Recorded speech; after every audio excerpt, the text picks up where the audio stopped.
Give it to me like.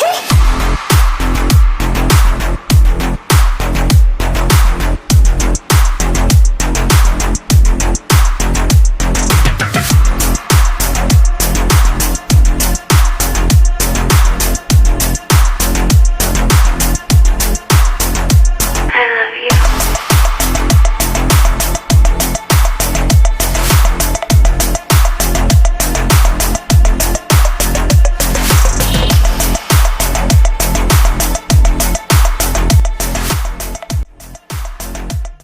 Hola, hola, ¿qué tal? ¿Cómo están? Bienvenidos a la clase del día de hoy. Mi nombre es Adriana Rodríguez y hoy quiero hablarles un poco sobre los errores frecuentes en el lash lifting.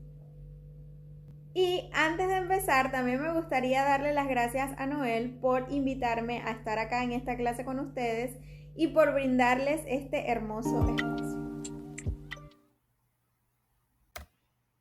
Y antes de iniciar esta clase, quiero presentarme, que conozcan un poco más sobre mí y mi trayectoria hasta ahora. Mi nombre es Adriana Rodríguez, como ya les había mencionado. Soy ingeniero civil de profesión, radicada en la Argentina desde el año 2018. Desde que llegué, continué capacitándome. Estoy en el rubro de las cejas desde el año 2015-2016 desde Venezuela, pero cuando llego me continúo capacitando y estoy ahora certificada como Brow Artist por la Academia de Silam, certificada en lifting de pestañas nivel avanzado con distintas academias. Soy Lamy Trainer International, formo parte de International Lash Academy, participante y ponente en congresos nacionales e internacionales de forma online y también de forma presencial. Soy embajadora de congresos y academias internacionales reconocidas. Estoy, la verdad, súper contenta de formar parte de todos estos eventos, de estas academias que me han dado esta linda oportunidad, porque eso nos va haciendo todo nuestro currículo y nos vamos formando a medida que vamos teniendo todas las relaciones interpersonales en estos tipos de eventos. También soy fundadora y creadora de Adriana Rodríguez Estudio y Academia y muy feliz que desde el año 2022 estoy con una pequeña tienda online que se llama AR Store. Esto es un poco sobre mí, es un poco sobre mi trayectoria y la verdad me hace muy feliz estar acá y contándoles un poco más sobre mí. Ahora sí, iniciemos con la clase del día de hoy. La primera pregunta que me gustaría hacerles o plantearles es la que generalmente nosotros nos hacemos cuando estamos realizando el servicio de lash lifting. Siempre hay un momento que vamos a decir, ¿por qué no me quedó bien mi lash lifting? Así que en esta oportunidad quiero hablarle de 5 errores muy frecuentes que quizás no tomamos 100% en cuenta, pero son bastante importantes reconocer o tener presente al momento de realizar el servicio de lash lifting. Comenzamos con el error número 1, que se trata sobre no conocer las contraindicaciones. Contraindicaciones en el lash lifting. Cualquier persona o cliente que presente alguna de las siguientes condiciones no debe realizarse el servicio de lash lifting. Por ejemplo, enrojecimiento, inflamación o hinchazón en el área del ojo, conjuntivitis, orzuelos, alopecia cicatrizal, blefaritis, que va de la mano con la demodexia, o patologías oculares en general. Personas también que presenten quemaduras o cicatrices muy recientes, personas que sufran de claustrofobia o vértigo, porque recordemos que son personas que van a tener por lo menos entre 1 y 2 horas acostaditas con los ojitos cerrados, personas que padezcan de cáncer o que estén en tratamientos de quimioterapia, personas que tengan diabetes, tiroides, mujeres embarazadas o en lactancia. Si nos damos cuenta, estas últimas en conjunto tienen mucho que ver con la parte hormonal. Por eso hoy también me gustaría hablarles sobre el sistema endocrino. No es solamente que nosotros realicemos un procedimiento malo que nos va a ocasionar malos resultados, sino también no tomar en cuenta el estado y las condiciones en las que se encuentre el cuerpo y el organismo de mi cliente. Por eso me gustaría también mencionarles el sistema endocrino. El sistema endocrino también es llamado Sistema de glándulas de secreción internas. Todo ese conjunto de tejidos que están internamente en nuestro organismo que segregan sustancias que son las que nosotros conocemos como hormonas. Dentro de este sistema nosotros vamos a encontrar unas glándulas principales como las de tiroides, las de hipófisis, glándulas suprarrenales, entre otras que son sumamente importantes para mantener el pH de nuestro cuerpo estable. Estas nos van a ayudar a que nosotros tengamos resultados exitosos. No es solamente tomar en cuenta en una ficha técnica el estado en que se encuentra nuestro cliente, sino también tomar en cuenta los hábitos frecuentes que ellos tengan. Por ejemplo, si mi cliente ingiere constantemente alcohol, si fuma cigarrillos, si mi cliente se encuentra en un estado de estrés, si mi cliente no durmió bien, todos esos pequeños detalles que deben estar contenidos en nuestra ficha técnica para nosotros asociar el por qué el resultado del lash lifting no fue el deseado. Vamos a el error número 2 que les traigo hoy, que va un poquito de la mano con este error número 1. El error número 2 se refiere a no conocer la zona de trabajo. Nosotros por lo general vemos esta parte que está en pantalla, que es lo normal. El ojo, que es uno de los órganos más importantes de nuestro cuerpo, está conformado por un iris, que es la zona que tiene color en nuestro ojo, por una pupila, que es esa zona que actúa con respecto a la luz, si se dilata o se contrae. Tenemos una llamada curúncula, que es esta parte de acá dentro del lagrimal. Tenemos un párpado superior, la esclerótida, que es toda esta zona blanca del ojito. Tenemos un párpado inferior y una conjuntiva. La conjuntiva es una capita gelatinosa que recubre a nuestro ojito y actúa como una capa protectora del ojito. Nosotros podríamos llegar a dañar la conjuntiva si nosotros introducimos químico de lash lifting en el ojito. Se puede llegar a quemar, se puede llegar a alterar o se puede llevar a fracturar y por lo tanto el ojo va a quedar totalmente desprotegido. Esto es lo que nosotros normalmente vemos, pero nosotros también deberíamos tener en cuenta la parte interna del ojo sobre lo que nosotros trabajamos, ¿bien? Y en este punto quiero llegar porque es importante conocer las glándulas que están en nuestro ojito presente que nosotros podríamos llegar a dañar si nosotros aplicamos químico, por ejemplo, en la parte de la línea palpebral. Por ahí quizás en la actualidad se ha hecho muy común aplicar químico en la raíz de nuestra pestañita y tocamos la línea palpebral. Esta línea palpebral es la que también conocemos como línea gris. Aquí es donde quiero llegar. No aplicar químicos en la raíz si no conocemos nuestra zona de trabajo. Internamente nuestro ojito está conformado por distintas glándulas y por supuesto también por nuestra pestañita. Bien, nuestra pestaña también posee un folículo piloso. En ellas, digámoslo de alguna forma, están también adheridas una glándula llamada MOL, que es una glándula que le produce agua a la pestañita, y una glándula de 6 que le produce aceite, grasita natural a nuestra pestaña. Bien, esas glándulas ambas están en la capa anterior, es decir, están internamente en el ojo, en la piel, y nosotros no podemos verla fácilmente, pero ellas están en conjunto conformando la protección de nuestro pelo para mantener un pH estable. ¿Ok? Aparte de esto, también tenemos otra glándula más, que es una glándula llamada meibomio. Es una glándula que también es sebácea, se encuentra en la cara posterior del párpado y nosotros sí podemos verla. Nosotros vamos a ver como pequeños orificios unos al ladito del otro y muchas veces pueden estar presentes de forma visual fácil y muchas veces no, pero sí están allí y se encarga de mantener nuestro ojito lubricado.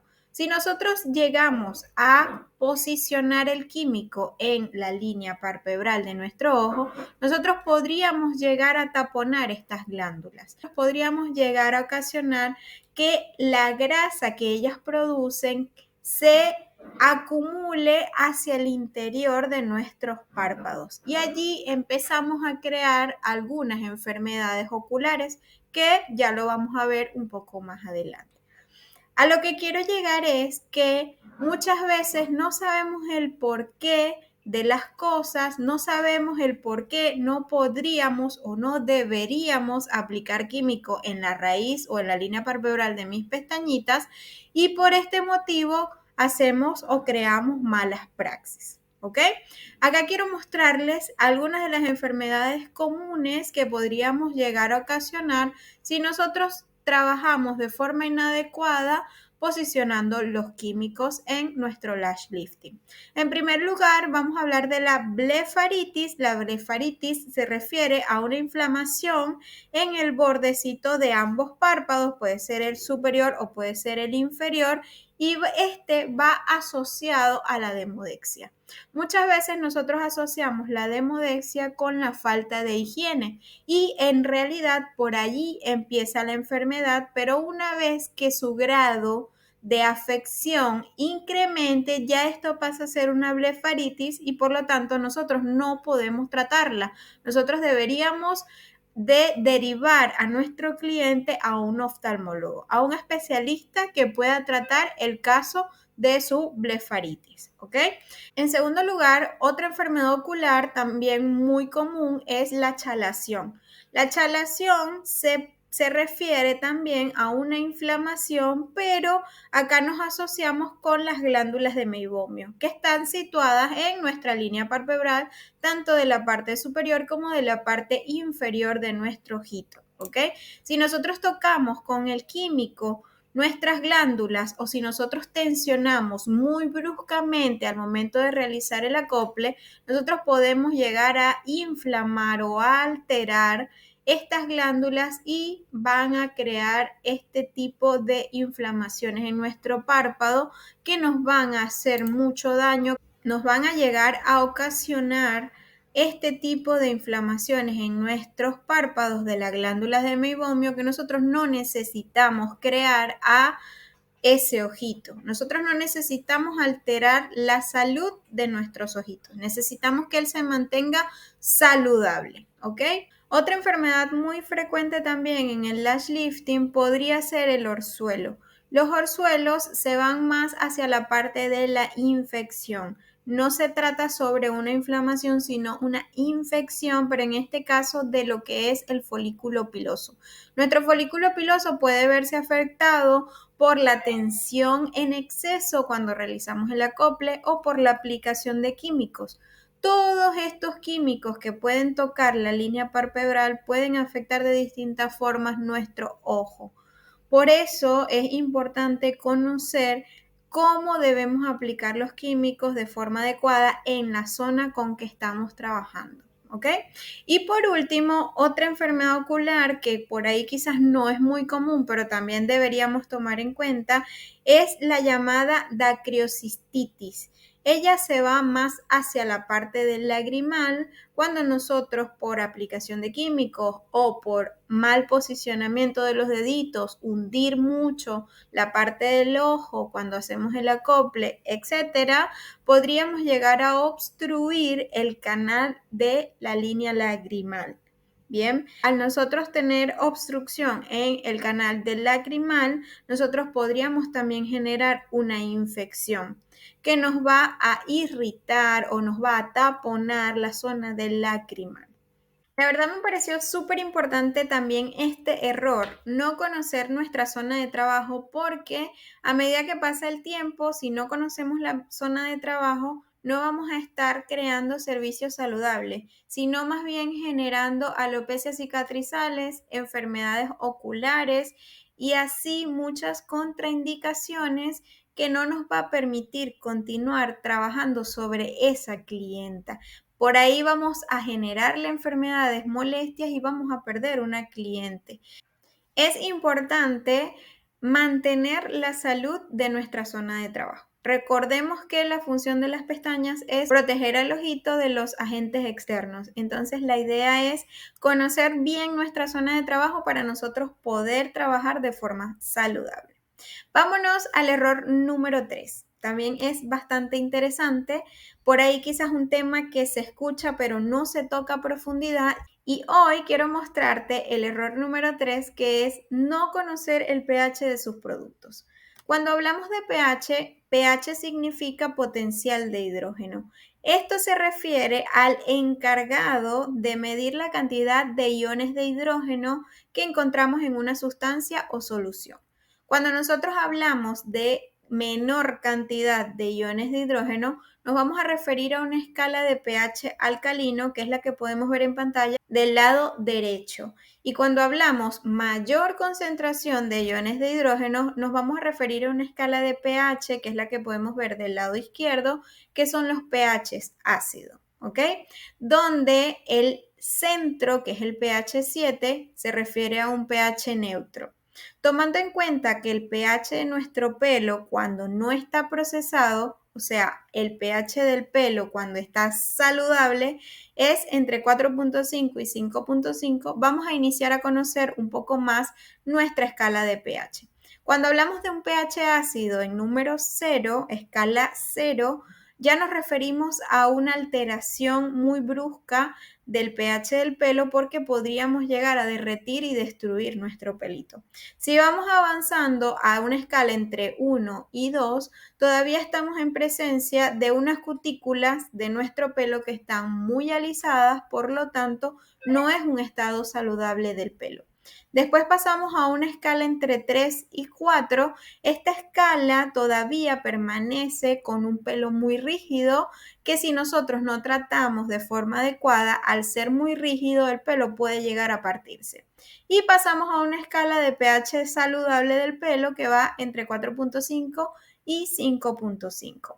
Si seguimos avanzando, ya acá en una escala entre 5 y 6, ya acá empieza una pequeña alteración de nuestra cutícula del pelo porque ella empieza a ser procesada. Ya el pelo no va a estar en su pH original. Bien, pH 7, pH neutro, y una vez que avanzamos del 8 al 14, ya pasamos a una escala de pH alcalino.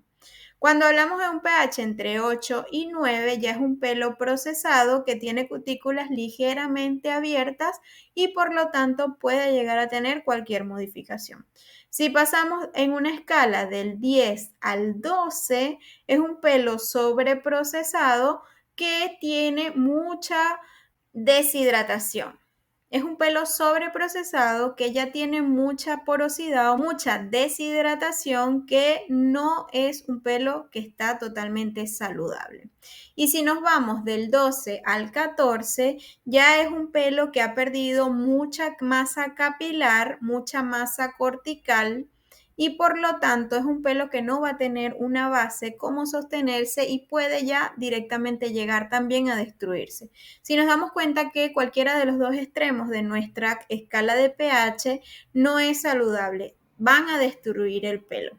Por lo tanto, es importante conocer cuál es el pH adecuado para mi paso número 1. Recuerden que la función del paso número 1 es abrir las cutículas para que ingrese hasta la zona de la corteza y lograr cambiar la estructura de nuestro pelo.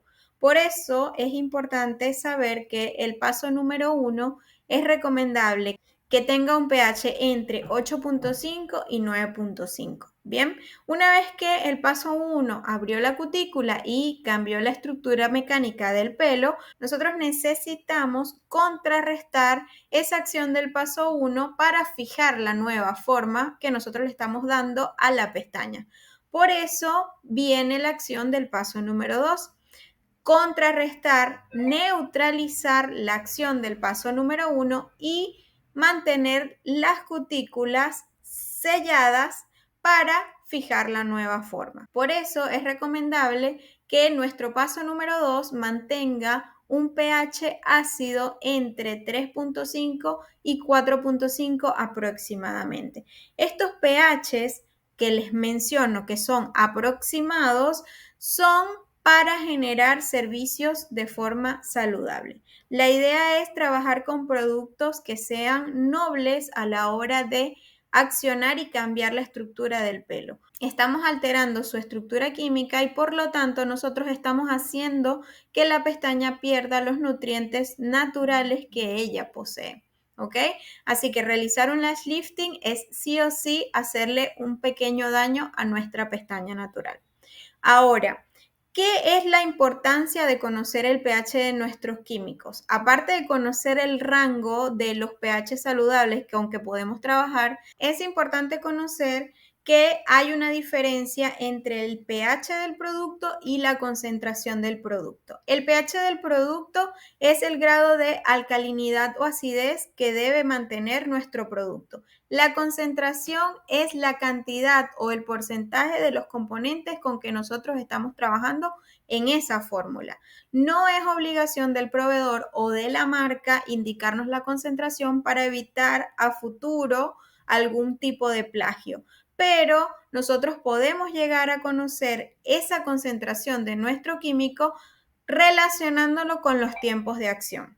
Por eso recomendamos que los tiempos de acción sean de intermedio a lento, porque si el producto tiene tiempos de acción muy rápidos, quiere decir que la concentración es muy alta. Por lo tanto, el producto va a actuar de forma más rápida y más agresiva. Si nosotros tenemos productos de tiempos intermedios a lento, quiere decir que la concentración es moderada, por lo tanto nos va a permitir hacer un cambio de estructura de forma noble y saludable para nuestro pelo sin llegar a sobreprocesarlo. Me pareció bastante interesante e importante mencionar la diferencia entre pH y concentración. Nosotros podemos mantener un mismo pH hasta cuando el químico se oxida o se daña, pero la concentración va a ser distinta. Siempre hay diferencia entre pH y concentración, ¿ok? Así que tengamos mucho eso en cuenta. Cuando son productos de acción rápida, concentración más alta. Cuando son productos de acción intermedia lenta, concentración más baja. Ahora seguimos con el error número 4. Error número 4. No conocer la estructura del bigudí. Es importante conocer la estructura de nuestros bigudís, a pesar de que hay distintas formas. El ejemplo que coloco acá es con respecto a los moldes de nubecita, que son los moldes que por lo general se consiguen en todos los países. Bien, nosotros necesitamos conocer toda la estructura de nuestro bigudí para que se nos facilite un poco la elección correcta a la hora de realizar el lash lifting. Debemos conocer que la mayoría de nuestros moldes tiene una parte superior que se llama pétalo, que es por lo general por donde nosotros sostenemos nuestro bigudí. Nuestro bigudí también tiene una parte que se llama cuerpo, que es a donde nosotros acoplamos nuestras pestañas. Tiene una línea límite, que sería la base, que nos ayuda a posicionar con respecto a la línea de crecimiento de las pestañas, y tiene una última zona que es la más importante, que es el punto de modificación. Es la línea punteada que pueden ver en la imagen en todo el centro, en este caso porque su punto de modificación está justo en la parte central de mi bigudí. Este punto de modificación también se conoce como ápice, punto más alto o zona más alta del bigudí.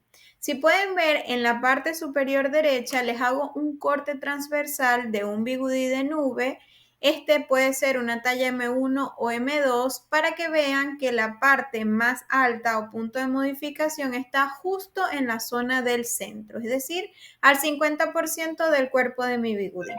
¿Por qué les menciono que pueden ser la talla M1 o M2? Porque es algo particular de los moldes de nubecita que su talla varía, pero también varía la curva y forma que dan al momento de utilizar las distintas tallas. Es decir, en los moldes de nubecita, la talla S y M son moldes semiplanos. Quiere decir que su punto de modificación no va a estar al centro, no va a estar al 50%, sino un poco más abajo para generar pestañas un poco más elevadas, según hasta dónde apliquemos el químico. Después tenemos dentro de los moldes de nubecita la talla M1 o M2, que es como el que tenemos en pantalla, que su punto de modificación está en el centro porque son moldes semirredondos. Quiere decir que ellos pueden llegar a generar una curvatura U según hasta dónde apliquemos el químico. Y también los moldes de nubecita tienen una talla L, que son moldes totalmente redondos que generan curva C por la pancita que tienen. Y estos moldes también tienen el punto de modificación en el centro. ¿Qué quiero decir con esto? Que a medida que nosotros vamos conociendo las distintas formas de molde, vamos a ir viendo la diferencia en sus formas. Y esto también nos va a ayudar para nosotros identificar qué molde es más adecuado según la necesidad de la pestaña. Nosotros necesitamos realizar una evaluación previa, reconocer qué necesita la pestaña del cliente para nosotros poder elegir el molde más adecuado. Si nosotros tenemos presencia de una pestaña que tiene forma descendente hacia abajo, por ahí muchas veces la llamamos techito, quiere decir que mi pestaña va a necesitar curvatura para yo darle una modificación saludable para que no afecte la salud de mi ojo y para que no afecte la estructura de mi pestaña. Bien, ya vamos a ver la diferencia entre estas tres formas que vemos en pantalla. El primero, el tradicional de nube, vamos a notar que en sus extremos su forma es plana. Él viene creando una pancita redonda o semirredonda en la parte del centro de su cuerpo. Por lo tanto, su punto de modificación en esos semirredondos está justo en el 50% del cuerpo del molde. Después tenemos los tipos rodillos. Tipos rodillos porque son redondos o semirredondos desde inicio hasta fin. Y si podemos darnos cuenta, su punto de modificación va solo al 50% de inicio a fin. Después, en cambio, tenemos los anatómicos que se le da el nombre de anatómicos porque se amoldan fácilmente a la forma del ojo, pero en realidad ellos son de la marca Katia Binov. Lo que pasa es que el uso y costumbre los hizo llamar anatómicos. Estos moldes anatómicos, si logran ver en la imagen, tienen su punto de modificación aproximadamente a un 30 o un 40% de su cuerpo. Quiere decir que ellos pueden llegar a generar unas curvas LD o LU, según hasta dónde apliquemos el químico. Aquí tenemos distintas formas y nosotros necesitamos reconocer hasta dónde va la curva de mi bigudí, cuál es su punto de modificación para yo poder elegir cuál es el más adecuado para el tipo de pestaña que yo estoy manejando. En este caso, le puse el ejemplo, si tenemos unas pestañas descendientes o también llamadas techito, nosotros a esa pestaña necesitamos darle una curva suave porque él lo que necesita cambiar su estructura a curva, pero tomando en cuenta la salud del ojo. Después, si no, podríamos llegar a encontrarnos con pestañas que tienen curva natural, quiere decir que ellas van a necesitar proyección, por lo tanto, yo voy a elegir un molde que me ayude a elevar la pestaña de forma saludable, pero que se vea la diferencia en forma. Ella tiene curva natural, así que yo lo que necesito es ordenar y elevar mis pestañitas.